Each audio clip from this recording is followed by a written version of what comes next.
Education matters. Did you correctly answer true? According to a study co-authored by one of our next guests, average Smart Start funding in North Carolina was linked to a nearly 10% reduction in special education placements in grades 3, 4, and 5. As I mentioned, our next two guests have a keen interest in early childhood education. We have Jim Hansen. Jim is the regional president for PNC Bank. And Dr. Kenneth Dodge, a return guest to Education Matters. Dr. Dodge is the director of the Center for Child and Family Policy at Duke University. And really one of the sort of leading experts on early childhood education in the country. So thank you both for being here. We appreciate it. All right, Jim, I know from talking to you, PNC Bank is very interested and invests a lot in terms of your community investment, philanthropic giving, employee giving on early childhood education. Now, I got to ask, investing in kids before they go to school, they're a little young and they can't be customers yet, right? They're not ready to be employees or customers. Why does PNC Bank care so much about early childhood? Well, they may not have a formal savings account, Keith, but we hope they have a piggy bank at home and start saving the banker in us. But, they're our future employee, they're our future workforce, they're our customers, they're our customers' workforce.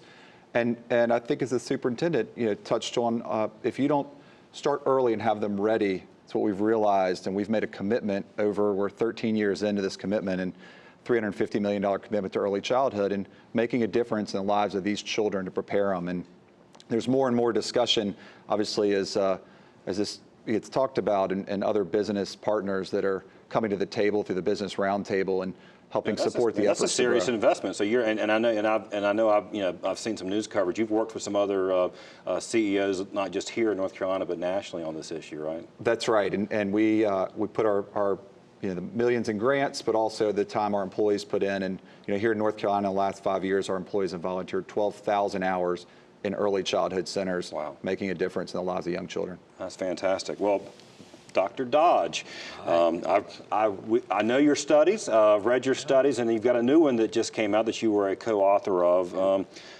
all about sort of, we're investing a lot of money, private sector's investing money, the state, federal government's investing money. What's the state of the research? What is it telling you about those investments? Well, as you know, there's controversy in the field about whether early childhood learning programs work and have lasting effects, especially pre-kindergarten. Studies from Boston, Oklahoma, North Carolina show positive impact that lasts. But studies from Tennessee show that the program fades out and the effects fade out. So I was part of a task force that was charged with reading all of the studies to see how can we resolve the contradiction.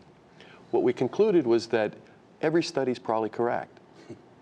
All of these studies are correct. And what differs is the programs themselves. So the programs in Boston, Oklahoma, North Carolina have lasting positive impacts, and Tennessee's program does not. So I talked with the Commissioner of Education for the state of Tennessee, Candace McQueen, about what's going on in Tennessee. She told me that she had visited many classrooms, and she learned that there are very few children in Tennessee who receive the pre-kindergarten program. And so when they come to kindergarten, the kindergarten teacher is faced with a challenge where some of the children have benefited from pre-K and many others have not. And that kindergarten teacher has to reteach those very basic skills.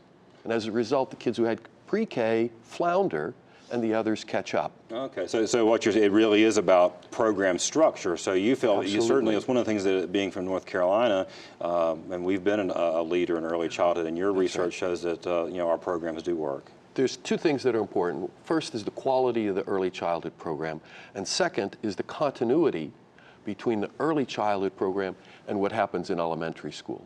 Fortunately, in North Carolina, we have that alignment.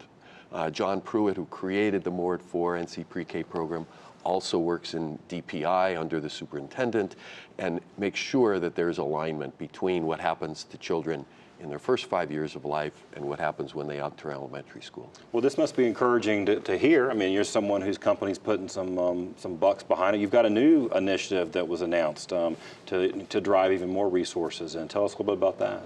Well, so we partnered with DonorsChoose.org, and the genesis as we think about, we know that teachers pull money out of their own pockets, and DonorsChoose.org helps K through 12 teachers access support to fill in supplies and other things that teachers pull out.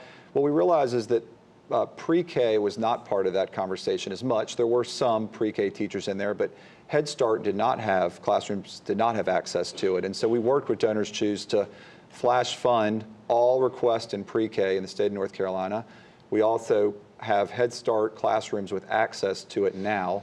And so our ask and what we're doing is matching any donor support to those classrooms, pre-K or Head Start in North Carolina, dollar for dollar. So for the teachers listening in those classrooms, put the request in. There are people that want to help support you in the classroom efforts to make a difference in these children's lives. And we've got links on the Public School Forum website, ncforum.org, to the information about Donors Choose and about PNC's program. We've also got links to your reports.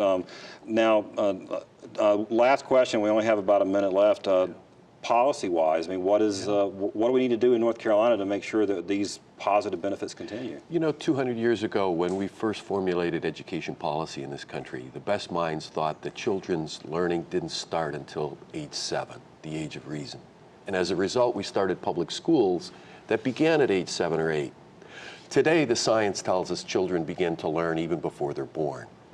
But we have no system to formulate how to help children learn from the time they're born up until kindergarten. So North Carolina can be a leader in the nation by developing an early childhood system. That's great. Well, look, thank you both for being here. Good information. We appreciate PNC Bank and what you're doing. And Dr. Dodge, always a pleasure having you. Some of the best research we have out there. So thank you both for being here. We're going to take a break, and after that, this week's Leadership Spotlight.